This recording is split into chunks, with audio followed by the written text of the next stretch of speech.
काशी क्या है? ये शिव की नगरी कैसे पंगी? ये भारत में इतनी महत्वपूर्ण क्यों है? शिव का इससे क्या रिश्ता है? आइए जानने की कोशिश करते हैं। काशी, वाराणसी या बनारस भारत के उत्तर प्रदेश में गंगा के तट पर स्थित दुनिया के सबसे प्राचीन और पवित्र शहरों में से एक है। इसे भगवान शिव की नगरी, मोक्ष की नगरी और प्रकाश का शहर कहा जाता है। यह शहर अपनी आध्यात्मिक ऊर्जा, ज्ञान, 3000 साल से भी अधिक पुराने इतिहास और मुख्य रूप से मणिकर्णिका घाट के लिए प्रसिद्ध है। काशी से संबंधित मुख्य बातें। अन्य नाम, इसे वाराणसी और बनारस के नाम से भी जाना जाता है। भौगोलिक स्थिति, यह गंगा के बाएं किनारे पर वरुणा और असी नदियों के संगम के बीच बसी है। पौराणिक महत्व, मान्यता है कि यह नगरी भगवान शिव के त्रिशूल पर टिकी है और यह शिव पार्वती का वास स्थान है। मोक्ष नगरी, हिंदू धर्म में मान्यता है कि काशी में अंतिम सांस लेने से सीधे मोक्ष, मुक्ति की प्राप्ति होती है। इतिहास, यह दुनिया का सबसे प्राचीन सतत आबाद शहर है, जो ज्ञान, कला, संस्कृति और अध्यात्म का केंद्र रहा है। प्रमुख आकर्षण, काशी विश्वनाथ मंदिर, पवित्र गंगा घाट जैसे मणिकर्णिका और दशाश्वमेध और शाम की गंगा आरती। यह शहर न केवल धार्मिक बल्कि सांस्कृतिक रूप से भी भारत की आत्मा माना जाता है। पौराणिक कथाओं के अनुसार काशी नगर की स्थापना हिंदू भगवान शिव ने लगभग 5000 वर्ष पूर्व की थी, जिस कारण यह आज एक महत्वपूर्ण तीर्थ स्थल है। यह हिंदुओं की पवित्र सप्तपुरियों में से एक है। स्कंद पुराण, रामायण, महाभारत एवं प्राचीनतम वेद ऋग्वेद सहित कई हिंदू ग्रंथों में इस नगर का उल्लेख आता है। सामान्यतः वाराणसी शहर को लगभग 3000 वर्ष प्राचीन माना जाता है, परंतु हिंदू परंपराओं के अनुसार काशी को इससे भी अत्यंत प्राचीन माना जाता है। नगर मलमल और रेशमी कपड़ों, इत्रों, हाथी दांत और शिल्प कला के लिए व्यापारिक एवं औद्योगिक केंद्र रहा है। गौतम बुद्ध जन्म 567 ईपू के काल में वाराणसी काशी राज्य की राजधानी हुआ करता था। बनारस के दशाश्वमेध घाट के समीप बने शीतला माता मंदिर का निर्माण अकबरवंशी क्षत्रियों ने करवाया था। प्रसिद्ध चीनी यात्री ह्वेन सांग ने नगर को धार्मिक, शैक्षणिक एवं कलात्मक गतिविधियों का केंद्र बताया है और इसका विस्तार गंगा नदी के किनारे 5 किमी तक लिखा है। आधुनिक काशी राज्य की स्थापना काशी नरेश मनसाराम सिंह ने सन 1725 ईस्वी में किया था। उनके पुत्र हुए राजा बलवंत सिंह, जिन्होंने सन 1770 ईस्वी तक बनारस, काशी राज्य पर शासन किया था। बनारस के रामनगर किले का निर्माण राजा बलवंत सिंह ने ही करवाया था। राजा बलवंत सिंह के पुत्र हुए राजा चेत सिंह, जिन्होंने सन 1770 ईस्वी से लेकर सन 1781 तक शासन किया। वारेन हेस्टिंग्स द्वारा 14 अगस्त 1781 ईस्वी में बनारस पर हमले के दौरान राजा चेत सिंह ने अंग्रेजी सेना के साथ युद्ध लड़कर उसे पराजित कर दिया।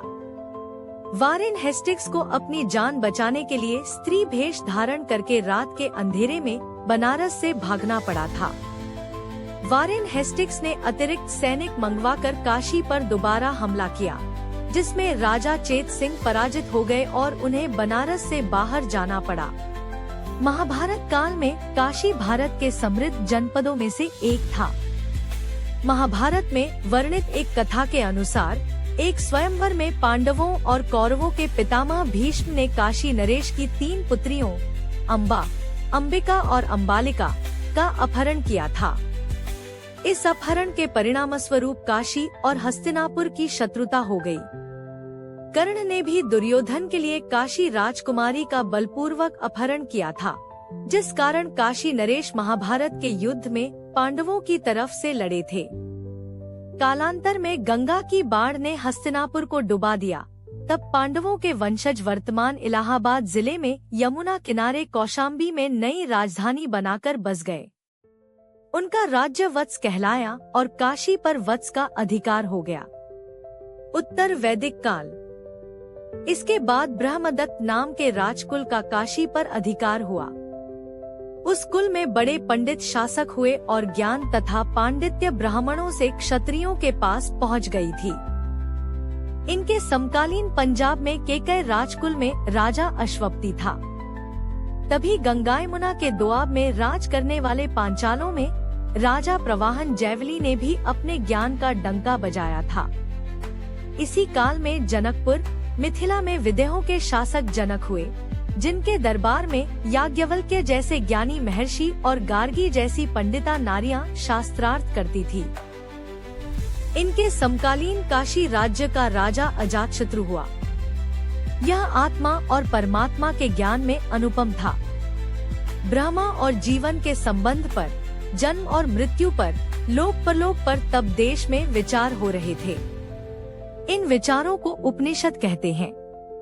इसी से यह काल भी उपनिषद काल कहलाता है। वाराणसी में 4 प्रमुख विश्वविद्यालय स्थित हैं।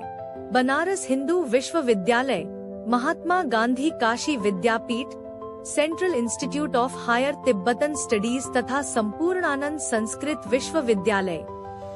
यहाँ के निवासी मुख्यतः भोजपुरी भाषा बोलते हैं, जो एक पूर्वी हिंदार्य भाषा है। वाराणसी को प्रायः मंदिरों का शहर, भारत की धार्मिक राजधानी, भगवान शिव की नगरी, दीपों का शहर और ज्ञान नगरी जैसे विशेषणों से संबोधित किया जाता है। गंगा नदी वाराणसी की जीवन रेखा है। भारत की सबसे बड़ी नदी गंगा लगभग 2525 किलोमीटर की दूरी तय करते हुए गोमुख से गंगा सागर तक बहती है। इस पूरे मार्ग में गंगा उत्तर से दक्षिण की ओर यानी दक्षिण वाहिनी बहती है, लेकिन वाराणसी में यह दक्षिण से उत्तर दिशा उत्तर वाहिनी में बहती है। वाराणसी में लगभग 84 घाट हैं, जो करीब 6.5 किलोमीटर लंबे तट पर बने हुए हैं। इन 84 घाटों में से 5 घाट अत्यंत पवित्र माने जाते हैं, जिन्हें सामूहिक रूप से पंचतीर्थी कहा जाता है। ये हैं 80 घाट, दशाश्वमेध घाट, आदिकेशव घाट, पंचगंगा घाट तथा मणिकर्णिका घाट। 80 घाट सबसे दक्षिण में स्थित है, जबकि आदिकेशव घाट सबसे उत्तर में स्थित है। वाराणसी में 100 से अधिक घाट हैं। शहर के कई घाट मराठा साम्राज्य के अधीनस्थ काल में बनवाए गए थे। वर्तमान वाराणसी के संरक्षकों में मराठा, शिंदे, सिंधिया, होलकर, भोसले और पेशवा परिवार शामिल रहे हैं। अधिकतर घाट स्नान घाट हैं, जबकि कुछ घाट अंतिम संस्कार के लिए प्रसिद्ध हैं। कई घाट किसी कथा या परंपरा से जुड़े हुए हैं, जैसे मणिकर्णिका घाट, जबकि कुछ घाट निजी स्वामित्व में भी हैं। पूर्व काशी नरेश का शिवाला घाट और काली घाट निजी संपत्ति माने जाते हैं। वाराणसी में 80 घाट से लेकर वरुणा घाट तक सभी घाटों की सूची दक्षिण से उत्तर की ओर क्रमवार इस प्रकार है।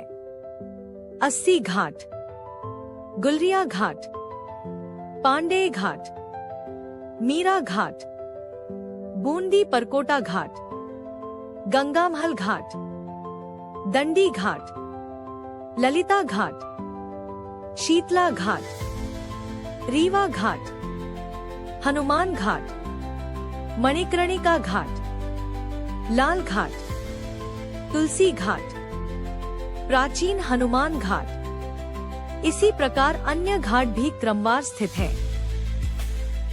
वाराणसी का सबसे प्रसिद्ध संकट मोचन हनुमान मंदिर 80 नदी के तट पर स्थित है, जिसे गोस्वामी तुलसीदास ने 16वीं सदी में स्थापित किया था।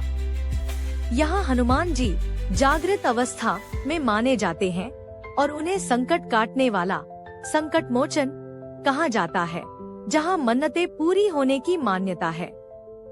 संकट मोचन मंदिर की प्रमुख विशेषताएं: ऐतिहासिक स्थापना। इस मंदिर की स्थापना तुलसीदास ने की थी, जिन्हें यहीं पर हनुमान जी के दर्शन हुए थे। जागृत रूप। यहाँ हनुमान जी की प्रतिमा मिट्टी के रूप में है, न कि पारंपरिक पत्थर की। संगीत समारोह। हर साल यहाँ प्रसिद्ध संकट मोचन संगीत समारोह आयोजित किया जाता है, जिसमें देश के जाने माने कलाकार आते हैं। पूजा विधि। यहाँ भक्तों को प्रसाद के रूप में बेसन के लड्डू चढ़ाए जाते हैं। स्थान। यह मंदिर BHU के पास स्थित है, जिसे बंदरों के मंदिर के रूप में भी जाना जाता है। वाराणसी में घूमने लायक जगहें। वाराणसी एक ऐसा शहर है जहां मनुष्य के जीवन से जुड़े कई धार्मिक अनुष्ठान और समारोह होते हैं। यहां पर्यटक प्राचीन मंदिरों में घूम सकते हैं, बोट राइड का आनंद ले सकते हैं और बनारसी पान व कचौरी जैसे स्थानीय व्यंजनों का स्वाद ले सकते हैं। यह शहर अपने रेशम बुनाई और पारंपरिक शिल्प के लिए भी प्रसिद्ध है, जो इसकी समृद्ध विरासत और कलात्मक भव्यता को दर्शाता है। वाराणसी में जाने का सबसे अच्छा समय। वाराणसी में जाने का सबसे अच्छा समय नवंबर से फरवरी तक होता है, जब मौसम ठंडा और सुखद रहता है तथा तापमान लगभग 5 डिग्री सेल्सियस से 16 डिग्री सेल्सियस के बीच होता है। यह पीक सीजन होता है, खासकर दिवाली और देव दीपावली जैसे त्योहारों के दौरान। वैकल्पिक रूप से जुलाई से अक्टूबर के बीच का समय भी ठीक रहता है, जब कभी कभी बारिश के साथ मध्यम मौसम मिलता है। यह समय बजट यात्रियों के लिए उपयुक्त हो सकता है। हालांकि मार्च से जून के बीच गर्मी काफी अधिक होती है, जब तापमान 45 डिग्री सेल्सियस तक पहुंच सकता है। इस दौरान बाहर की गतिविधियां करना असुविधाजनक हो सकता है। वाराणसी तक कैसे पहुँचे? हवाई मार्ग से। शहर के केंद्र से लगभग 19 किलोमीटर दूर लाल बहादुर शास्त्री अंतर्राष्ट्रीय हवाई अड्डा VNS स्थित है। दिल्ली जैसे प्रमुख शहरों से यहां तक उड़ान में लगभग 1 घंटा 20 मिनट का समय लगता है।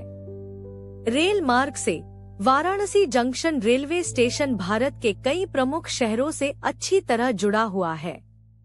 यात्री भारतीय रेलवे की वेबसाइट या स्टेशन के माध्यम से टिकट बुक कर सकते हैं। काशी सिर्फ एक शहर नहीं, बल्कि हमारी सनातन संस्कृति और आस्था की अमूल्य धरोहर है। यहाँ की हर गली, हर घाट, हर मंदिर हमारे इतिहास और विश्वास की कहानी कहता है। हम सबकी जिम्मेदारी है कि इस पवित्र नगरी की गरिमा और पवित्रता को बनाए रखें और आने वाली पीढ़ियों के लिए इसे सुरक्षित रखें। अगर आपको यह जानकारी पसंद आई हो, तो इसे लाइक करें, अपने दोस्तों और परिवार के साथ शेयर करें और ऐसे ही भक्ति व ज्ञान से भरी डिवोशनल वीडियो देखने के लिए हमारे चैनल को सब्सक्राइब जरूर करें। धन्यवाद। हर हर महादेव।